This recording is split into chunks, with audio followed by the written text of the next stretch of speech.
بسم اللہ الرحمن الرحیم۔ حضرت یوسف علیہ السلام سرزمین مصر قسط نمبر 2 پچھلے حصے کا مختصر ذکر کرتے چلو۔ جیسا کہ آپ نے پڑھا کہ حضرت یوسف علیہ السلام اپنے والد حضرت یعقوب علیہ السلام کے سب سے لاڈلے بیٹے تھے اور ان کے جگر کا ٹکڑا تھے۔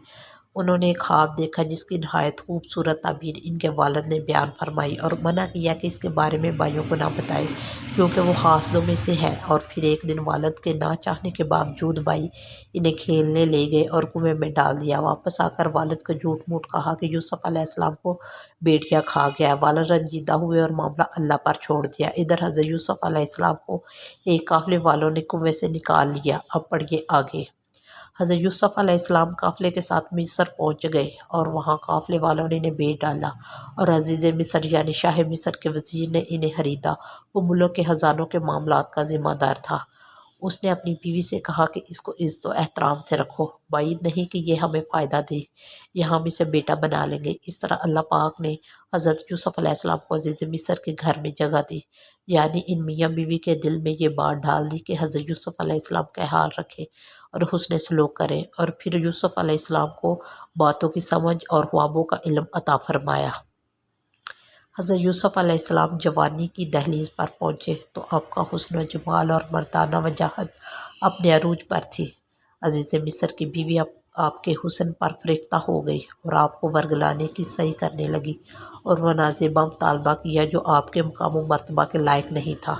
وہ مال و جمال میں بے مثال تھی، شاہانہ جو جلال اور بھرپور شباب حاصل تھا۔ اس نے آپ کو اکیلے پا کر سب دروازے بند کر لیے اور پوری طرح بناؤ سنگار کر کے بہترین فاخرانہ لباس پہن کر انہیں برائی کی دعوت دی، جس پر حضرت یوسف علیہ السلام کہنے لگے: اللہ کی پناہ، تیرا خاوند میرا آقا اور اس گھر کا مالک ہے۔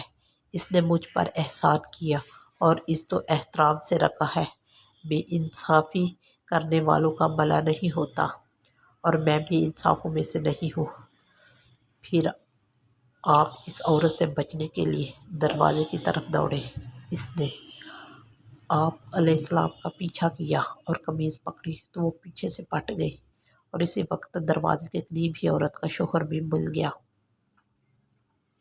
عورت کا قصور تھا لیکن اس نے بات کرنے میں پہل کی تاکہ اپنے آپ کو بے گناہ ثابت کر سکے۔ کہنے لگی کہ یہ شخص تیری بیوی کے ساتھ برائی کا ارادہ رکھتا تھا، اس کی یہی سزا ہے کہ اسے قید میں ڈالا جائے یا کوئی اور دردناک سزا دی جائے۔ حضرت یوسف علیہ السلام نے فرمایا کہ یہ عورت ہی مجھے برائی کی طرف بلا رہی تھی، وہ نبیوں کی آل بھی تھی اور اللہ پاک نے آپ کو گناہوں سے بچا لیا تھا۔ اس معاملے میں عورت کے شوہر نے کسی دانا سے بات کی تو اس نے کہا کہ اگر یوسف علیہ السلام چھیڑ چھاڑ کی ہو اور اس نے انہیں پیچھے ہٹانے کی کوشش کی ہو تو کرتا آگے سے پھٹا ہوگا، اور اگر عورت سچی ہے اور اگر کرتا پیچھے سے پھٹا ہوا ہے تو اس کا مطلب یہ ہے کہ عورت جھوٹی ہے اور یوسف علیہ السلام سچا ہے۔ خاوند نے دیکھا تو کرتا پیچھے سے پھٹا ہوا تھا۔ اس نے اپنی بیوی سے کہا کہ تم عورتوں کی چال بازی ہے، بے شک تمہاری چال بازی بہت بڑی ہے، یعنی اس نے خود ورگلانے کی کوشش کی اور پھر جھوٹا الزام لگا کر حضرت یوسف علیہ السلام کو عزیز مصر کی نظروں میں برا کرنا چاہا۔ پھر اس کے خاوند نے اس بات کو نظر انداز کر دیا اور کہا کہ یوسف اب اس بات کو جانے دو، یعنی اس کا ذکر کسی سے نہ کرنا کیونکہ ان معاملات کو چھپانا ہی مناسب ہے اور بہتر ہوتا ہے۔ اور عورت کو حکم دیا گیا کہ جو گناہ اسے سرزد ہو گیا ہے اس پر استغفار کرے اور اپنے رب کے آگے توبہ کرے، کیونکہ بندہ جب اللہ کے آگے توبہ کرتا ہے تو اللہ اس کی توبہ قبول فرما لیتے ہیں۔ عزیز مصر کی بیوی کا عشق شہر میں مشہور ہوا تو دیگر روسا کی عورتوں نے اسے لعن طعن شروع کر دی اور اسے آر دلائی کہ وہ اپنے غلام پر فریفتہ ہو گئی ہے۔ عزیز مصر کی بیوی نے ان کی فریب غیبت کا حال سنا اور لوگوں کی باتیں اس تک پہنچی تو اس نے چاہا کہ ان کے سامنے اپنا عذر پیش کرے اور واضح کر دے کہ یہ جوان ویسا نہیں ہے جیسا وہ سمجھتی ہے، یہ ان کے غلاموں جیسا نہیں ہے۔ اس نے ان سب کے لیے گھر میں ضیافت کا بندوبست کیا اور دعوت میں ایسی چیزیں تھیں جن کو چاقو چھری سے کاٹ کر کھانا تھا۔ بس اس نے ہر عورت کو چھری دی۔ پھر حضرت یوسف علیہ السلام کو بہترین لباس پہنا کر حکم دیا کہ عورتوں کے سامنے آئیں۔ آپ آئے تو 14ویں کا چاند آپ کے سامنے مان تھا۔ ان عورتوں نے آپ کو دیکھا تو عظمت و جلال سے محروم ہو گئی اور اس قدر مبہوت ہو گئی کہ انہیں اپنے آپ کا ہوش نہ رہا اور انہوں نے اپنے ہاتھ کاٹ لیے اور انہیں زخموں کا احساس ہی نہ ہوا، اور یہ ان کی زبان سے نکلا، اللہ کی پناہ، یہ انسان ہرگز نہیں، یہ تو یقیناً کوئی بہت ہی بزرگ فرشتہ ہے۔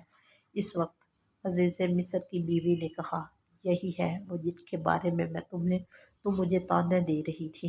پھر حضرت یوسف علیہ السلام کی پاک دامنی کی تعریف کرتے ہوئے کہنے لگی کہ میں نے ہر چند اس سے اپنا مطلب حاصل کرنا چاہا لیکن بال بچا رہا، اور جو کچھ میں اس سے کہہ رہی ہوں اگر یہ نہ کرے تو یقیناً قید کر دیا جائے گا۔ حضرت یوسف علیہ السلام نے اللہ پاک سے دعا کی، اے میرے پروردگار، جس بات کی طرف یہ عورتیں مجھے بلا رہی ہیں اس سے زیادہ مجھے جیل خانہ پسند ہے۔ اگر تو نے ان کا فریب مجھ سے دور نہ کیا تو میں ان کی طرف مائل ہو جاؤں گا اور بالکل نادانوں میں جا ملوں گا، یعنی اگر تو نے مجھ سے میری ذات کے سپرد کر دی اور مجھ پر اپنی حفاظت اٹھا لی تو میری ذات تو کمزور ہے، میں تو اپنی جان کے لیے بھی کسی نفع نقصان کا مالک نہیں ہوں، مگر جو اللہ کی مرضی ہو۔ میں کمزور ہوں، اے میرے مالک مجھے قوت بخش اور میری حفاظت فرما۔ اس لیے اللہ تعالیٰ نے فرمایا، اس کے رب اور اس کی دعا قبول کر لے۔ ان عورتوں کے داؤ